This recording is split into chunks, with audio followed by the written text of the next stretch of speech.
शुरू। हेलो मेरे प्यारे विद्यार्थियों, welcome to all my YouTube channel. आप सभी का इस चैनल पर स्वागत है। हम लोग इस प्लेटफॉर्म पे क्लास 10 के फिजिक्स अभी पढ़ रहे हैं। तो चैप्टर नंबर 3 हम लोग चैप्टर नंबर 2 हम लोग 1 चैप्टर कंप्लीट कर लिए, उसको थोड़ा सा सीध करने वाला बाकी है। आज हम लोग चैप्टर नंबर 2 पढ़ेंगे, जिस चैप्टर का नाम है प्रकाश का अपवर्तन। ठीक है, आज हम लोग पढ़ेंगे चैप्टर नंबर 2। आज हम लोग पढ़ेंगे क्या? चैप्टर नंबर 2 पढ़ेंगे, क्लास 10। ठीक है,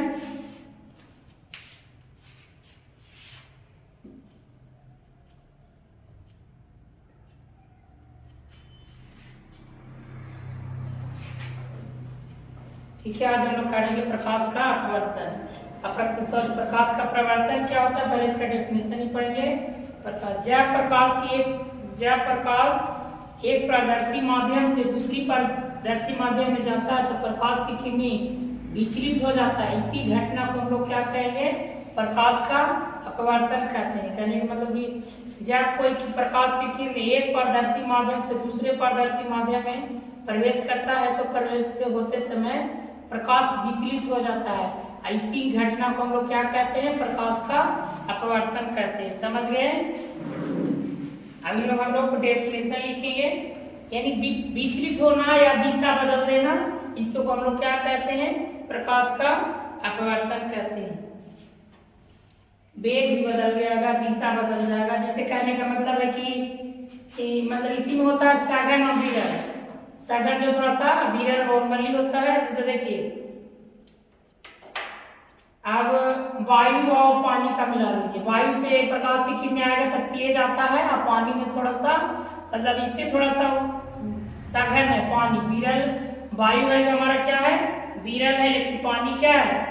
मतलब पानी या कांच भी कह सकते थे। कांच हमारा क्या है? सघन हो गया। वायु हमारा विरल है। तो जब वायु से प्रवेश कांच में करेगा तो वहां पर हमारा प्रकाश की किरण थोड़ा विचलित हो जाएगा, यानी अभिलंब से दूर हटेगा।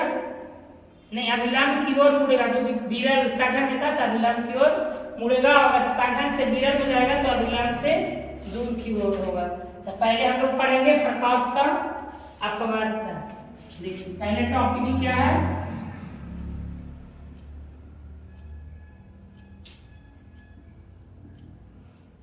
प्रकाश का अपवर्तन। प्रकाश का अपवर्तन।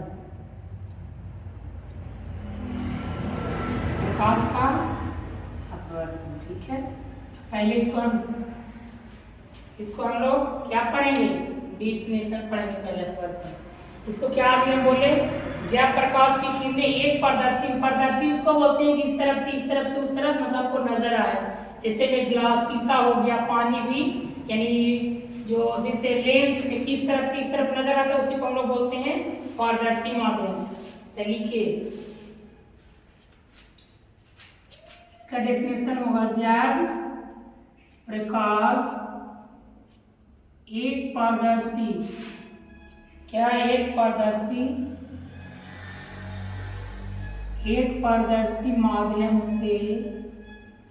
से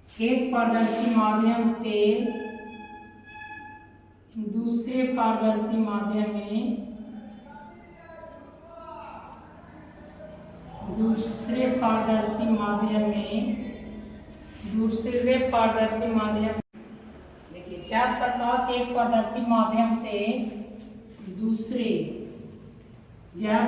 प्रकाश एक पारदर्शी माध्यम से दूसरे पारदर्शी माध्यम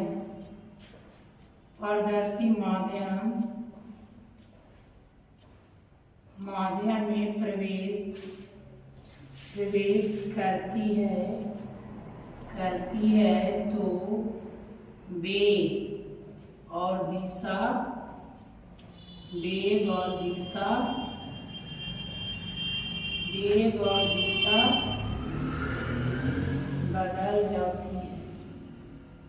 बदल जाती है। इस घटना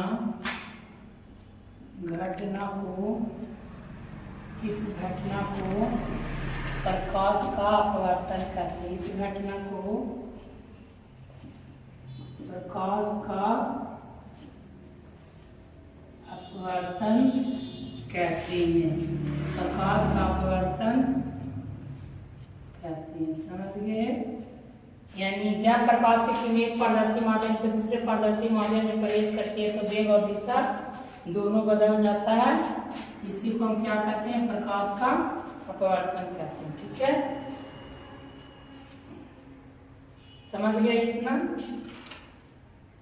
इसी को हम लोग क्या कहते हैं, प्रकाश का अपवर्तन। यानी कि एक माध्यम से दूसरे माध्यम में जाता है तो कोई जैसे दोनों पारदर्शी माध्यम होना चाहिए। अब एक ही चीज नहीं, जैसे कि हवा से हवा में नहीं, हवा से जैसे कि कांच में जाना, पानी में जाना, तो एक हमारा सघन होता है, एक हमारा विरल होता है। विरल जो नॉर्मली, वो सघन मतलब सॉफ्ट हार्ड कर सकते हैं। ठीक है, तो वही यानी जब प्रकाश एक पारदर्शी दूसरे पारदर्शी माध्यम में, तब वेग और दिशा यानी उसको स्पीड भी कमेगा और दिशा भी बदल जाएगा, विचलित हो जाएगा। इसी घटना को हम लोग क्या कहते हैं, प्रकाश का अपवर्तन कहते हैं।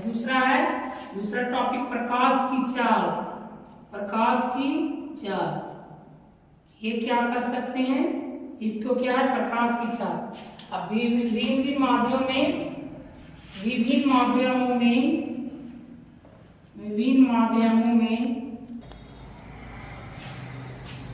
चलिए, प्रकाश की चाल विभिन्न माध्यमों में प्रकाश की चाल भिन्न होती है। प्रकाश की चाल भिन्न होती है।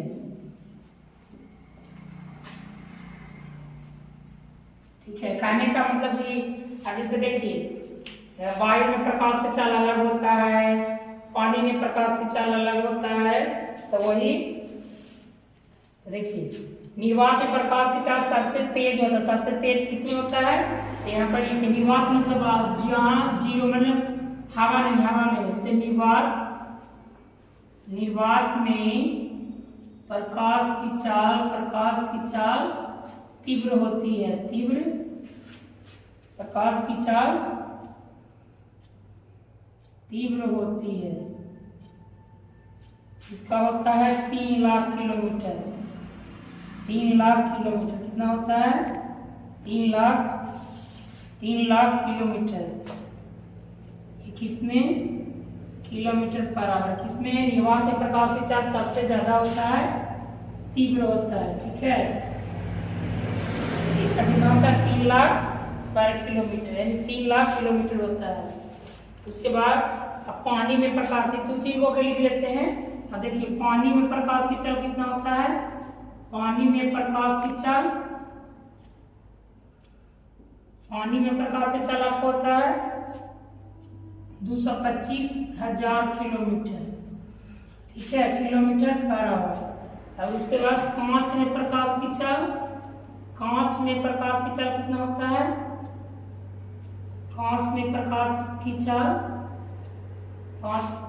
चाल कितना होता है, ये होता है आपका 2 लाख किलोमीटर पर आवर। जिसका स्पीड जिसमें ज्यादा होगा वो आपका विरल होगा, जिसमें स्पीड कम होगा। ये हो गया प्रकाश की चाल भिन्न जगह पर। जैसे हर एक माध्यम में हर एक का स्पीड होगा, जैसे पानी में अलग होगा, हवा में अलग होगा, कांच में अलग होगा। तो वही निर्वात में प्रकाश सबसे ज्यादा तेज किसमें होता है, निर्वात में 3 लाख किलोमीटर, यहाँ पर 2,25,000 किलोमीटर।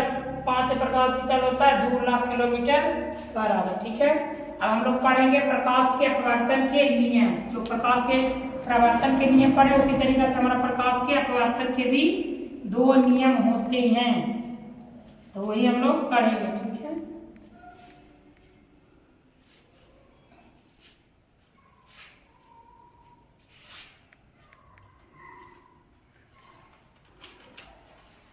आप पढ़ेंगे अगला टॉपिक प्रकाश के अपवर्तन के नियम। प्रकाश के अपवर्तन के 2 नियम होते हैं। 2 नियम होते हैं। समझ गए? कितने नियम होते हैं? 2 नियम होते हैं। पहला नियम क्या है? पहला नियम है आपतित किरण, आपतन बिंदु और अभिलंब अपवर्तित किरण तीनों एक ही तल पर होते हैं। और दूसरा है आपतन कोण की ज्या, प्रवर्तन कोण की ज्या के अनुपात को एक नियतांक होता है, उसी को हम लोग दूसरा नियम भी कहते हैं। उसको हम ऐसे उसको स्नेल का नियम भी कहते हैं। ठीक है, यानी पहला आपतित किरण, आपतन बिंदु, अभिलंब और अपवर्तित किरण तीनों एक ही तल पर होता है। और दूसरा नियम है आपतन कोण की ज्या और प्रवर्तन कोण की ज्या के अनुपात एक नियतांक होता है, जिससे हम स्नेल के नियम भी कहते हैं, जो sin i बटा sin r होता है। चलिए इसका हम लोग लिखेंगे पहला नियम। पहला नियम क्या होता है? चलिए पहला नियम लिखते हैं यहां से। पहला नियम है आपतित किरण, आपतन बिंदु। पहला नियम आपतित किरण, आपतन बिंदु, आपतित किरण, आपतन बिंदु, अभिलंब,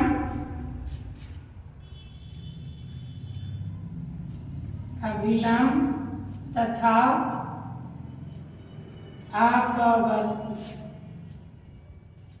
अपवर्तित किरण तीनों एक ही तल पर होते हैं, एक ही तल पर होते हैं। समझिए पहला नियम। ठीक है, ये आपका हो गया पहला नियम। अब दूसरा नियम क्या है? अब आपका दूसरा नियम। दूसरा नियम क्या कहता है? यह आपका दूसरा नियम। ठीक है, और दूसरा नियम है किन्हीं दो माध्यम में प्रकाश की विशेष, यानी आपतन कोण की ज्या, प्रवर्तन कोण की ज्या, इसमें डायरेक्ट लिख सकते हैं आपतन कोण की ज्या,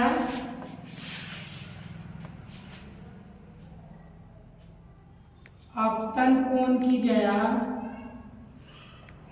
ज्या और प्रवर्तन।